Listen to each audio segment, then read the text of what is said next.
बिस्मिल्लाहिर्रहमानिर्रहीम। तो आज हम दूसरा चैप्टर स्टार्ट करेंगे, that is the spectroscopy, the basics of spectroscopy. सबसे पहले we like to discuss the difference between spectroscopy and photochemistry. देखिए, दोनों में क्या होता है, interaction of electromagnetic radiation with some matter. लेकिन अगर इस इंट्रैक्शन से केमिकल चेंज ऑकर हो गई, means bonds are broken down और नए bonds बन गए, then this interaction is called as the photochemistry. If it doesn't leads to any chemical change, then it's called as spectroscopy. ये तो point number one. दूसरा जहाँ से क्वेश्चन आ सकता है, दैट इज इलेक्ट्रोमैग्नेटिक रेडिएशन। हम जानते हैं इलेक्ट्रोमैग्नेटिक रेडिएशन वो रेडिएशन जिसमें इलेक्ट्रिक और मैग्नेटिक फील्ड्स होते हैं oscillating perpendicular to each other and also perpendicular to the direction of propagation.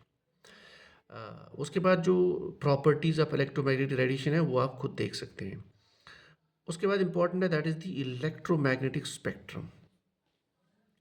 Electromagnetic spectrum is the arrangement of various electromagnetic radiations in increasing order of frequency or decreasing order of wavelength. For example, यहाँ पे आप देख सकते हो order एक radio waves, then microwaves, then infrared, visible, ultraviolet, X ray, gamma rays, और आप साथ में इसको जोड़ सकते हो कॉस्मिक रेज।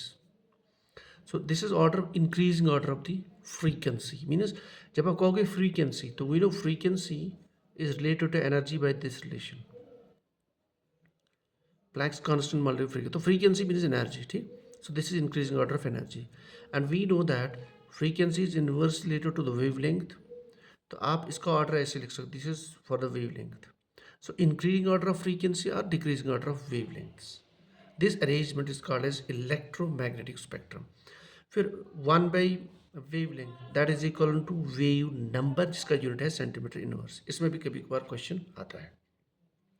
उसके बाद जो इंपॉर्टेंट क्वेश्चन है जो बेसिक्स में है वो है सोर्सेज ऑफ इलेक्ट्रोमैग्नेटिक रेडिएशन। देखिए, स्पेक्ट्रोस्कोपी में डिफरेंट टाइप्स ऑफ स्पेक्ट्रोस्कोपी हमारे पास है जो हम अगले क्लास में डिस्कस करेंगे, जैसे microwave spectroscopy, infrared, electronic, NMR, ESR, ठीक।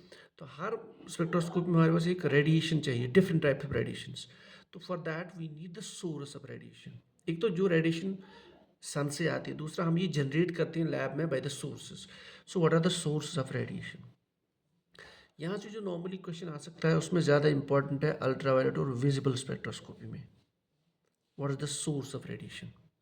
जो मोस्ट कॉमन सोर्स यूज़ किया जाता है जो आपके स्पेक्ट्रोफोटोमीटर्स में होता है अल्ट्रावायलेट में, दैट इज डिट्यूरियम लंप। ये बहुत इंपॉर्टेंट क्वेश्चन है, डिट्यूरियम arc lump. So this is used to generate the ultraviolet radiations. This is most common. और भी sources है, जैसे आपका हाइड्रोजन लंप भी है, then you have xenon lump, mercury lump, लेकिन this is the most common. Now as far as the visible radiation is concerned, इसको generate करने के लिए हमारे पास जो most common source है that is tungsten.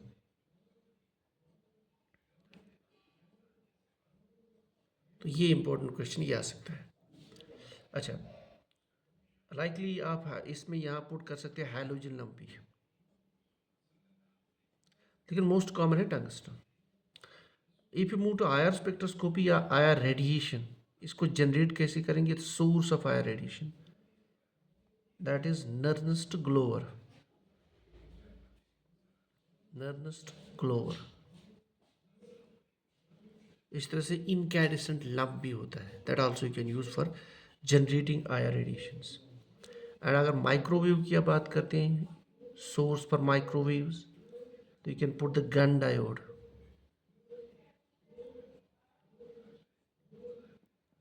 ठीक है, इसी तरीके से for generating the X rays, we know that X generation के लिए हमें फास्ट मूविंग इलेक्ट्रॉन चाहिए and then we make them to strike some target. वो टारगेट में जो मटेरियल होता है दैट इज टंगस्टन। तो ये सोर्स के बारे में भी आप थोड़ा सा और एडिशनल देख सकते हैं। Here I am trying my best to have the basic guidance, लेकिन इसमें भी क्वेश्चन आ सकता है जो मैंने आज डिस्कस किया है। अब जो हमारा स्पेक्ट्रोस्कोपी का पोर्शन है उसमें आपके जो मेन टॉपिक्स है आईआर स्पेक्ट्रोस्कोपी, माइक्रोवेव्स, एनएमआर, तो इसके रिलेटेड हम नेक्स्ट सीरीज़ जो हमारी कंसाइज केमिस्ट्री सीरीज चल रही है उसमें हम एक एक करके उनको करेंगे कंसाइज मैनर में। तो आज के लिए बस इतना ही था, basics of spectroscopy. Thank you.